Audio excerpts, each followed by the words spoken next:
Good afternoon, everyone. Welcome to our seminar named Stand Up for Your Health, Less Bum, More Leg with Professor John Buckley. I'm Andy Rigby. I'm the Regional Manager for the North for Posturite. We've had a large amount of interest in this subject. I think in any event and seminar we've put on relating to sit-stand working just seems to create a lot of interest.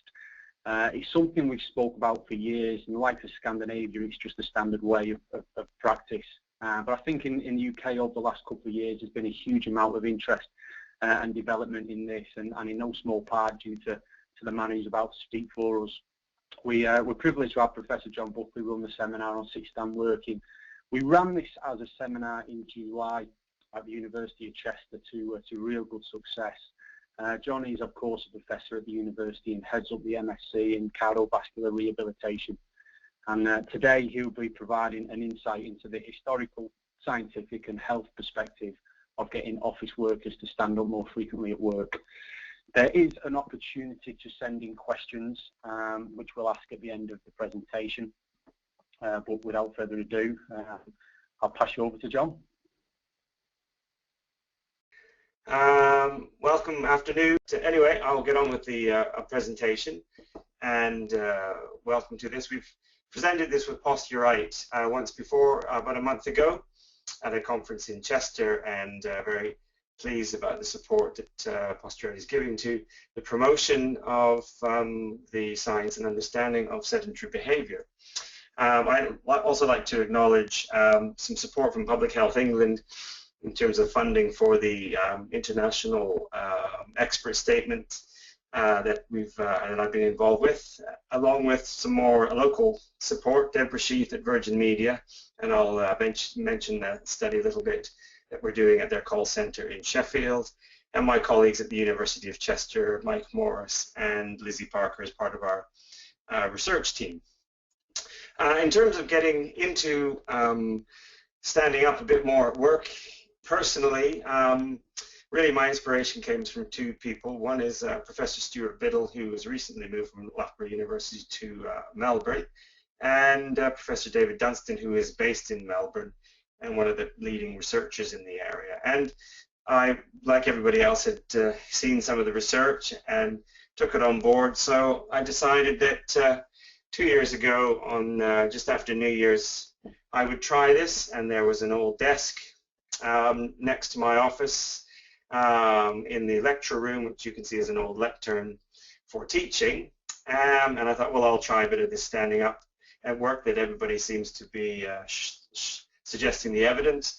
And very soon after that, I sent a picture to Stuart Biddle, and he showed me that Ernest Hemingway had a very similar type desk and wrote most of his proliferations of work at this at the standing desk.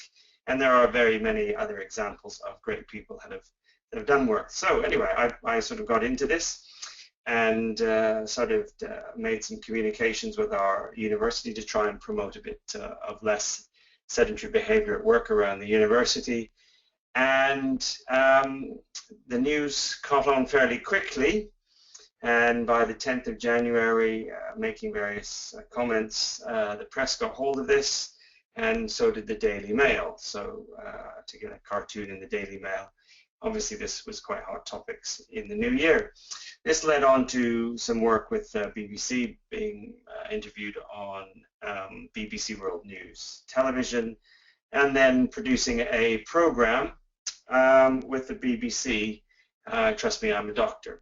But basically the concept of standing up at work and doing work from a standing position isn't anything new. Here's a picture from Life magazine, obviously from some sort of army clerical workers office from the 1940s. And then just more recently, in terms of my own reflections, you'll probably be trying to figure out what my accent is. Well, I'm actually Canadian, and having observed various things, you can see that the clerks at the Canadian Imperial Bank of Commerce in Canada all stand up, and all the clerks at Lloyd's Bank or other banks in the UK tend to sit down at their desks. And that's the same is true for people who work in the checkouts in supermarkets. I noticed in Canada that they're all standing up, and in the UK most of them sit down to work the checkout. So these are sort of interesting environments which all of us are sort of becoming much more acutely aware of where we can perhaps intervene with changing the environment in which people work. So our Chief Medical Officer's National Report on Physical Activity now does include some of the issues about preventing sedentary behavior, and the British Heart Foundation has provided an evidence briefing around this area, so that it is getting some traction in terms of government health policy to avoid sedentary behavior, and I think that is the key focus. So, you know, having a sit-stand desk or being more active at work, whatever, these are all different types of interventions. So the standing desk concept is only one of a number of interventions, we must remember. So it's not the only thing that we can do. But nonetheless, we're talking about people's behavior, which is influenced by the environment in which they're working in and which they are given to. So most people are given a desk and a chair and a computer, and therefore they follow suit, and that's the way they perform their work. And if we're going to change that, it's about not just changing the environment, but changing people's behavior. So we have this concept of getting people more active, and just standing up a little bit more is obviously the first step in the process of getting people more active. Ultimately, we're required to get people to perform 150 minutes of moderate to vigorous physical activity per week. But our current statistics show that you know, that only represents about 2% of our actual waking hours. We're awake 16 hours, and in terms of the UK data, 60 to 70% of people spend their waking hours in a seated position, 20 to 30% performing any sort of light activity, that which is at least standing up, if not moving about a little bit. So what we're seeing is, in terms of breaking up our day, our full day, in terms of where we expend energy, even if we achieve the 150 minutes of physical activity per week as the government recommends, we can see that there's still another 6,500 minutes in the week where we are actually spending most of that time sitting as a nation. And perhaps that is a bigger public health concern than the lack of physical activity as a population. And if we look at some of the data from studies in Canada, we can see that in terms of the links with cardiovascular disease and mortality, that in terms of risk, people who spend almost all of their working day sitting are more than 1.5 times more at risk of developing and dying from cardiovascular disease than those people who have an occupation where most of their day involves no sitting at all. And this data has actually been corrected for people's other lifestyle activities. So when they've taken into account smoking and physical activity and diet and other things, in fact, the data doesn't actually change. So it shows that there seems to be some strong association between the nature of people's work, of how much they spend on their feet, and the risk of developing cardiovascular disease. What we do know in terms of physical activity, that the government policies seem to be getting people more active. That is, there are more people perhaps doing this 150 minutes per week, but we have to look at that against the whole background of people's total daily physical activity. And we can see that the background actually isn't looking very good, because if we look at the activity that people have at work, we can see over the past 50 years that there has been a substantial decline of about 150, 175 calories per day lost in energy expenditure. So the loss of energy expenditure isn't being balanced by the increase in energy expenditure of people who are achieving the physical activity guidelines. So the researchers in this area are starting to look at how independent is this sedentary behavior compared to exercise. Well, here is a chap that gets his 150 minutes of physical activity a week. But how much of that benefit that he's gaining from that activity is being negated by the other issues around his health behaviors. So I don't think I need to describe this picture much more to that.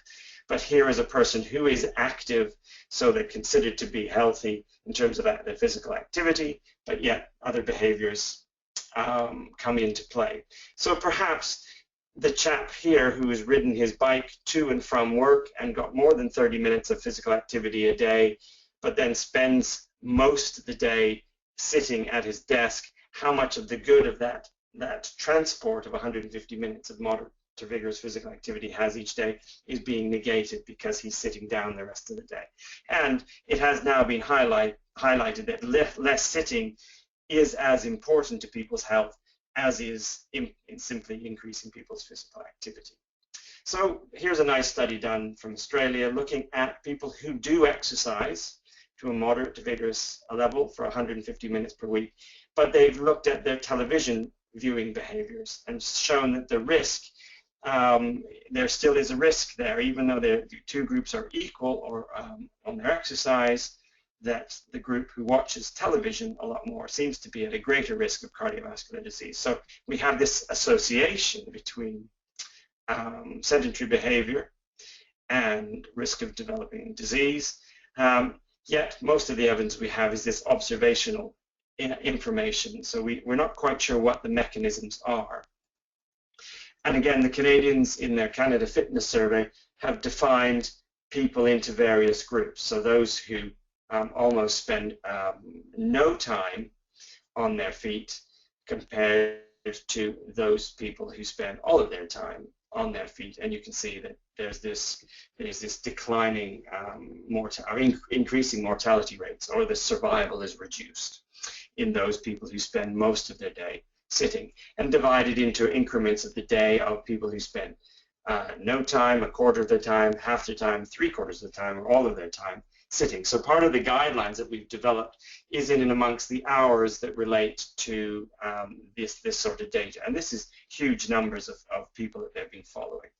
So the other thing is that most of us who sit and work with a computer, it seems to be a double negative effect, because sedentary computer work seems to increase people's hunger as well. So if you're sitting at your desk today, just by getting up and being active may prevent you from having hunger pains as well as being sedentary.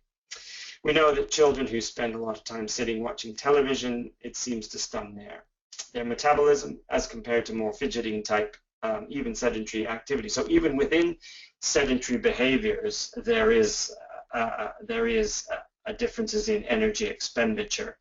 So people are looking at, how much effect do people who spend a lot of time moving about, even though they're sitting, compared to people who are actually sitting very still. So it's a whole spectrum of evidence that needs to be evaluated. It all goes back to occupational work, where we've seen the links between the bus drivers and bus conductors study. That was the first study that showed this link between physical activity and cardiovascular disease and mortality.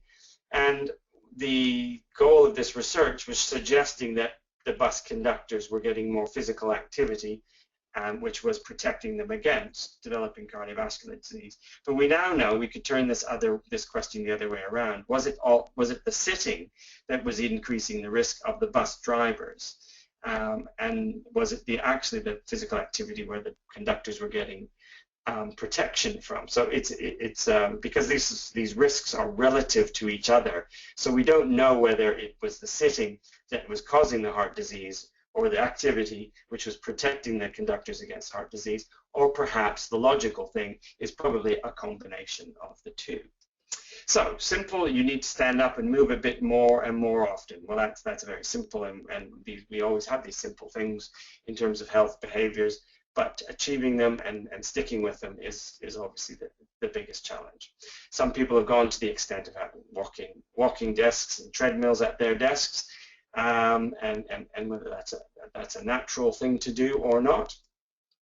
But various activities have looked at, if we increase people's simply getting them to stand more, does this change their behavior in terms of overall physical activity? And it doesn't seem to have a huge impact. So what this study is showing here is exercise is not strongly linked to sedentary behavior. There is some link, but it's not that strong. So it seems to be an important thing that, independent of whether people are doing exercise or not, may not predict whether they are sedentary in terms of the rest of the day. And by getting people more upright and on their feet and even a little bit more active, we're not quite sure whether that leads people to becoming more physically active in terms of the exercise goals. So again, it seems to be an independent element to our health. Various factors in terms of diabetes risk have looked at different types of breaks. So for example, if you give people sitting plus light intensity activity breaks compared to people who get moderate intensity activity breaks, does this make a difference? Well, in this study, it didn't matter.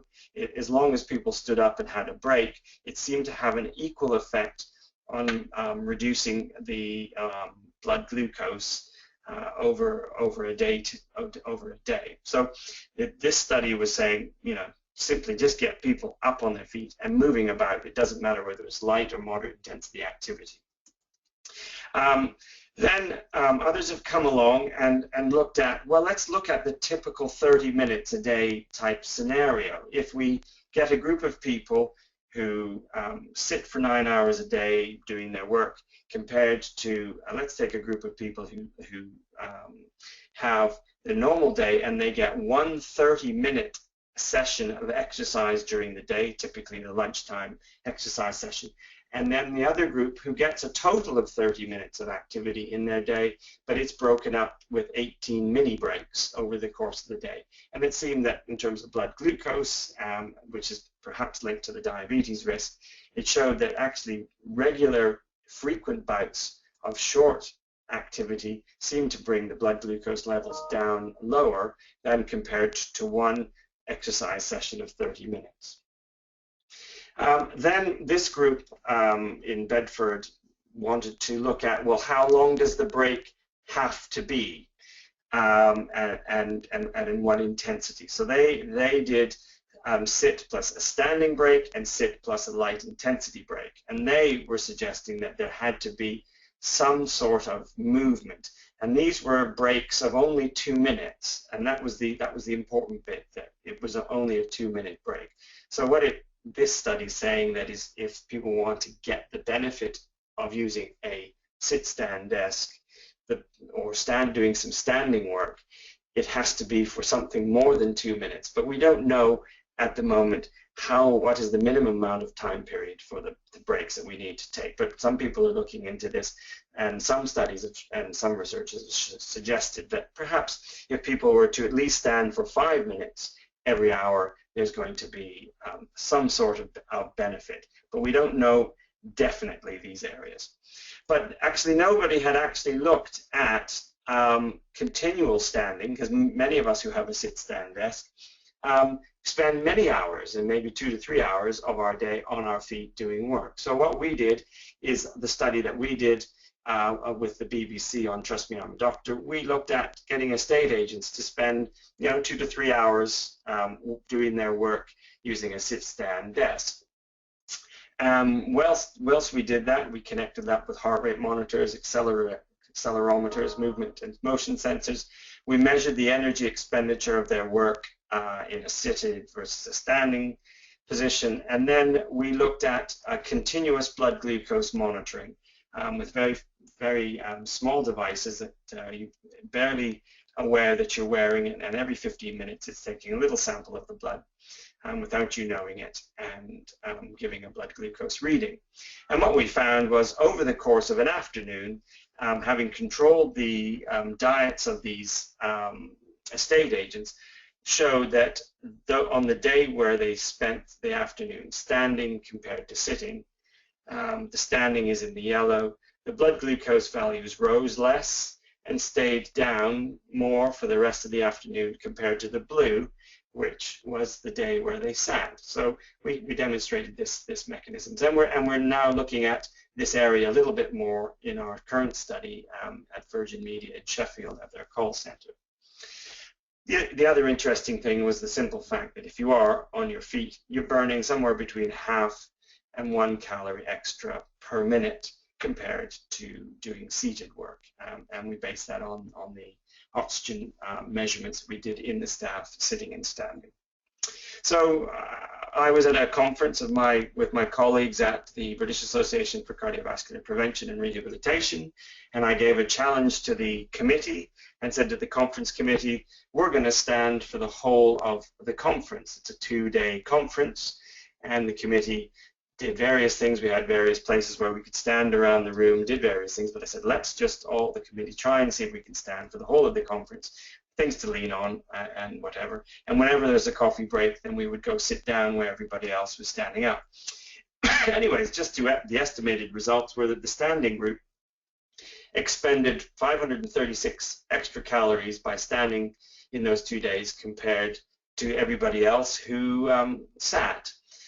But there was, out of all the sitters, there was people who went for a morning walk, and there was another group of the sitters who also did a morning group run. So those people who sat for 2 days at the conference but thought they were being healthy and did their morning run or their morning walk as organized by the conference still burned fewer calories in total than by simply the group of us who stood for the whole conference. So it's just an interesting the way when we look at energy expenditure that in fact small increases in energy expenditure extended across the day can have equivalents or in greater energy expenditure than what we often achieve when we get people to do exercise. Obviously, the ideal is going back in time when many people had more active occupations and active working environments, and on top of that, they did sport and exercise. That is the ideal, and that's what we should be aiming for. We shouldn't be saying that avoiding sedentary behavior is a replacement for exercise, because exercise and sport has a different set of benefits. One is improving your physical fitness, whereas you're not going to get great gains and improvements in physical fitness simply by avoiding sedentary behavior. So they are two different behaviors, and this sort of concept helps highlight that. So in terms of coming to the end of this, just maybe in terms of your own behaviors, do you do lots of sitting, and are you doing very little exercise? Are you the person who does more standing but does little exercise? Do you do lots of sitting but do the right amount of exercise? Or are you the sort of person who is standing and doing the exercise? And see, these are sort of the gradients that we need to look at, because we're all about promoting more physical activity from a starting position of simply getting people to stand up. And we have a society where we spend most of our time sitting down. And it's sort of almost reversed, because we actually have more people playing sport and doing exercise than we ever have. And yet the amount of activity that they had in the rest of their day-to-day life has gone down considerably, and that doesn't seem to be counteracted by the increase in numbers of people doing exercise. So less sitting is as important as increased physical activity, but it's not a replacement for exercise or physical activity. And now we have our first international expert statement on avoiding sedentary behavior in office workers, which does include the use of sit-stand desks. And as I said, this is a little study that we're doing, trying it out with a group of call center workers in Sheffield, and we see Deborah Sheath, who is the Health and Safety Director for Virgin Media on the left-hand side. Sarah, who is in the middle, she's the sort of operations director in the call center there, who we've been working closely with, and Lizzie Parker, who's a PhD student of ours at Chester, who is doing much of the information and data collection. So it's gained quite an interest from the television people, and our first set of data we will have by the end of October. But the profile, we can say, is that most of the workers, the profile of the staff in a call center seems to be at a much heightened risk compared to many other people in society, where on average most of them were considered obese, they had raised cholesterol, and many of them were inactive. So that tends to be the nature of the people in that population. So it will be interesting to see whether longer interventions into simply changing the way people work. And here we have the height adjustable sit-stand desk, so the workers can just make a choice. And in fact, it may not just be the health gains that we're looking at. Other things important will be how they feel at work, even just the opportunity to unleash themselves from the seated position and be able to do some of their work standing up, maybe a newfound freedom from just sitting. So we've got lots of both psychological, social, and physical health and working environment concepts that relate to the sit-stand desk. So we shouldn't just go down the medical route on this.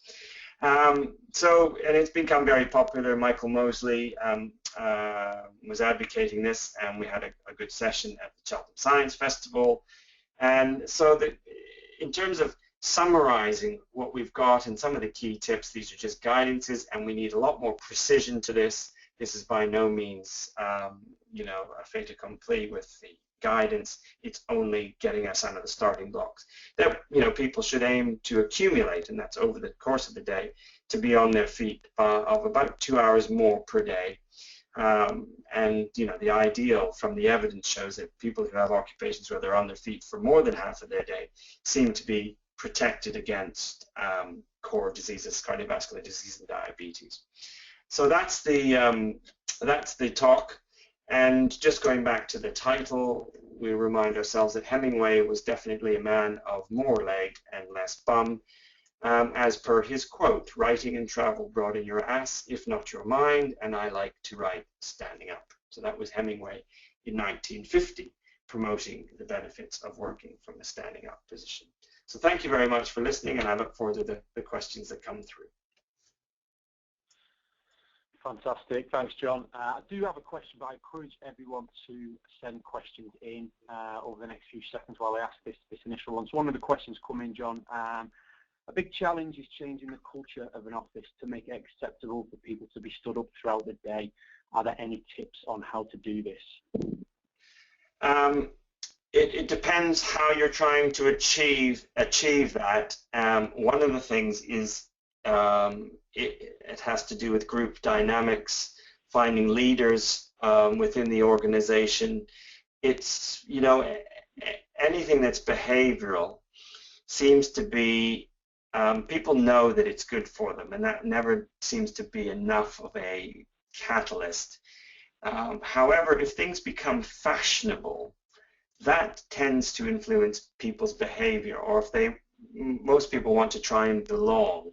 So if the core leaders in an organization are starting to change the way they behave, that tends to be a way to get people to change their behavior. So if people were going to put in sit-stand desks, you have to put in a number of them so that people don't feel isolated, that they're doing something different.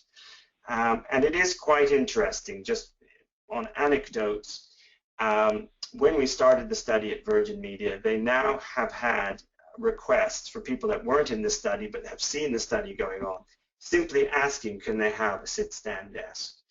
And I've had the same thing at the University of Chester with the research going out and so much being promoted, and a number of us at the university having a sit-stand desk. People are writing in, and they contact me, and I say, well, let's clock this with the HR department. And we have quite a few inquiries, and we've logged them all, and it'd be quite interesting to know why they would like that. So, you know, we need to find out of that. But, you know, various strategies that people are employing is that they have central bins. Nobody's allowed to have a bin at their desk. Nobody's allowed to have a printer at their desk.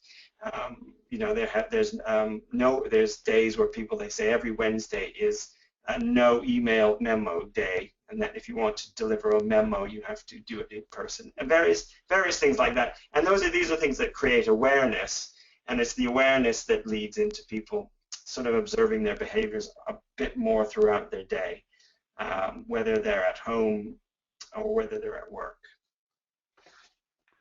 Fantastic. I'll just fire the questions out if that's okay. The next question is there any evidence to support sit-stand desks as a way to rehabilitate from musculoskeletal disorders or physical trauma? That's a good question, and it's not just musculoskeletal conditions, it's all health conditions that we need some really good trials, and the problem is we have to have a suitable number of people over a suitable number of time. However, many people who have musculoskeletal conditions are utilizing the sit-stand desk, and it seems that health and safety and HR departments are actually agreeing to give people these type of desks for those conditions. So the strength of the evidence, that's a good question. From my own experience in speaking to people, what we have to do is we have to think what is driving the evidence, and it is these anecdotes of people saying, you know, ever since I had a sore back, I got my sit-stand desk, and I seem to be much better off.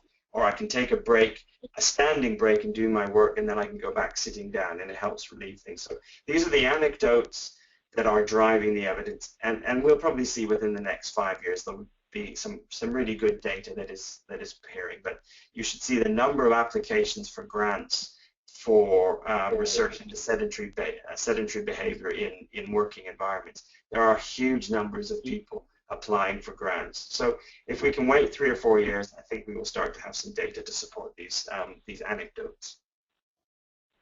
Fantastic. There's a few questions coming in. I think perhaps you may have already answered actually, and a lot coming in with regard to budgets. So a couple of questions that I might sort of group together. One, we don't have the budget for lots of sit-stand desks. Yeah. Any other tips for things staff can do to stand at work, which you may have covered in your last answer actually, John? Well, I mean, some people have altered their own desk by putting a milk box on top of their desk or having something they can stick on top of their desk. It depends what type of work you're doing. So if you're the person who is only using your computer or your laptop at your desk and you don't have a lot of paperwork or whatever, then those are the ideal situations where you can actually do your work from a standing up position, or you can put something to your desk, or you can go to another part of the building in the office where you can put your laptop on something. And if you go online with the sit-stand desk to make sure that your work got the computer and everything at the right height, then that's fine. And the laptop isn't the ergonomic question that always gets asked. It doesn't matter whether you're sitting or whether you're standing. Ergonomically, the screen on a laptop itself is actually never at the right height. So people say, oh well, if I stand up, it doesn't make any. Well, it doesn't make any difference. But nonetheless, if you've got that type of work or certain types of work you can do in a standing up position, then somehow that can be done in the office. Things like if you're going to have a meeting with somebody, and there isn't a great deal of writing, it's a creative or discussion type meeting, there isn't any reason why people can't be standing for those, if they're standing around a whiteboard or whatever. Why do you have to sit? And many people are having walking meetings these days. Great. Hopefully we've got time just for 2 more quick ones. There is a few that are discussing price. There is maybe just to sort of set the scene for this question, the Virgin Media study that John mentioned is using the VeriDesk units that hopefully a lot of you will be aware of and over on our website. The question is, are the desk models of stands for PC good enough rather than buy a sit-stand desk for X amount of pounds? Well, it's not just the cost of the desk, it's also the cost of everything in and around the desk that you disrupt. So the VeriDesk, that type of design makes it easy to install, and you really don't have to change much. I mean, we got those in for the Virgin Media study, and in fact we ended up setting them up ourselves, and it didn't take that long. And we didn't need any extra cabling. Whereas if you start to have the whole desk, but I have a whole desk because I need to spread my work out on my desk, so I need to have various things on my desk besides just my computer. But in a call center, if you can, they only need their headset and their computer screen and a little place to put their their pad of paper and then and the telephone that they're connected to, and that all fits on these sort of easily installed desktop models. The differential is in the cost. Maybe they don't need to have every desk built like that. They can have a section. Call centers, people tend to use different desks on different days, so that, you know, there can be an area where people rotate or whatever. There's lots of ways, and it's going to be in an imaginative way. What I am recommending is if people are changing their office furniture, that they seriously consider that. And one example is that we've just opened up a new university centre in Shrewsbury that's linked with the University of Chester, and I was able to get in on the furniture orders for the new university, and 20 of the staff offices will have a full sit-stand desk, and the differential in the price from the other desk was only £150. So you know, those are the sorts of things that people can be thinking about in terms of new furniture. Then the cost differentials start to become much less. We're now looking at, with the Virgin Media study, whether we can go on to look at productivity changes, and that's where that is going to make the difference. Once we start getting some data that could suggest that this does save the company money or makes people more productive, that leads to greater profitability, that will probably be the thing that drives it in the end. Fantastic. I'll leave you one final question, a very interesting question. Is there any insight into how this could help improve mental health issues such as depression? Also, is it best to do little and often, or more prolonged periods but less frequently? Okay, well, that's a good question. There are some links, and again, it's like all the other ones, that observed different groups of people, and it shows that people who are highly sedentary are at a greater risk of mental health and depression as compared to people who are less sedentary.